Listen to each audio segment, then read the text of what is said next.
মাঝে মাঝে এক একটা জিনিস খেলে মন চায় আবারও খাই। তো আমার এই আলুর নাস্তাটা আমি একবার আমাদের এখানে বাড়িয়ালা আপুর বাসায় খেয়েছি, খেয়ে আমার আরেকবারও খেতে মন চাইছে।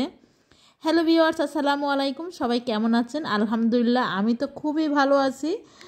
তো আমি আজকে আপনাদের সামনে একটা নতুন রেসিপি নিয়ে এসেছি। আজকের রেসিপিটা হচ্ছে আলু এবং আটা দিয়ে মজাদার একটি নাস্তা।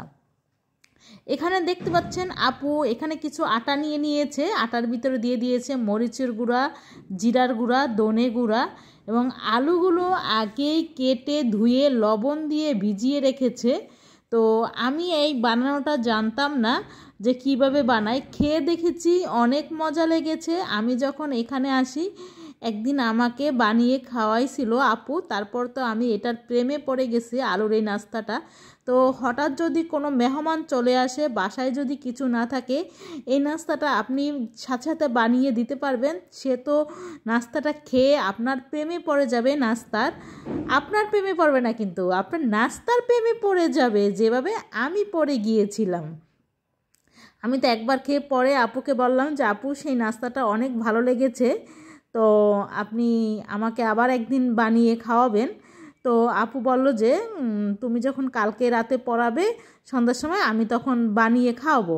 যেহেতু আমি তাদের ছেলে দুইটাকে পড়াই, আর এই তো আপু আমার আবদার পূরণ করতে বানাতে চলে এসেছে। সে সমস্ত সব কিছু দিয়ে প্রস্তুত করে নিল। আমি তো সম্পূর্ণ বলি নাই কী কী দিয়েছে।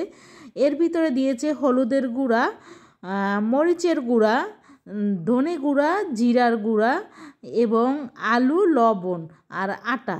এগুলোকে অনেকক্ষণ হাতে একদম মথে নিয়েছে। আর শক্ত শক্ত করে মথতে হবে, এটা আঠালো হবে কিন্তু শক্ত হবে। বেশি পানি দেওয়া যাবে না, শক্ত হলে যদি বেশি পানি দেন তাহলে নরম হয়ে যাবে। তো আমি ফার্স্ট টাইম খেয়েছি, তো ফার্স্ট টাইম বলতে না, দ্বিতীয় টাইম। আর বানানোটা এই ফার্স্ট টাইম দেখলাম। আমি বুঝতে পারি নাই যে আপু কীভাবে এরকম পাতলা পাতলা করে, এরকম কোনো শেপ ছাড়া বানায়। পরে আমি আজকে নিজে বললাম যে আপু বানানোর সময় আমাকে একটু দেখাবেন আপনি কিভাবে বানান। তো আপু আমাকে একটু দেখিয়ে নিল। বানানোর সময় বললো যে তুমি আসো দেখে যাও আর ভিডিও করে নাও। পরে দেখলাম যে আপু কিভাবে বানায়। হাত দিয়ে ছাড়া ছাড়া করে দিতে হবে, এটা কোনো শেপ করা যাবে না। শেপ করলে পাতলা এবং এরকম হবে না। আমার কাছে তো খেতে খুবই ভালো লাগছে। এটা বানিয়ে দিল আপু, আমাকে বললো গরম গরম খাও। তো আমি দুইটা খেয়ে আবার টেস্ট করে নিলাম লবণ ঠিক হয়েছে কিনা। খেয়ে ভালো লাগলো। দেখেন এখানে আসছি, তাও অনেক কিছু শিখতেছি এসে।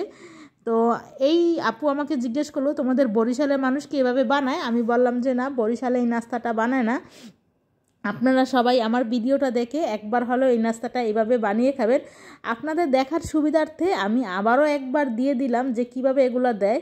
আপু হাত দিয়ে অল্প অল্প বেশি করে হাতে নিয়ে অল্প অল্প করে দিয়ে দিয়েছে। আল্লাহ হাফেজ। সবাই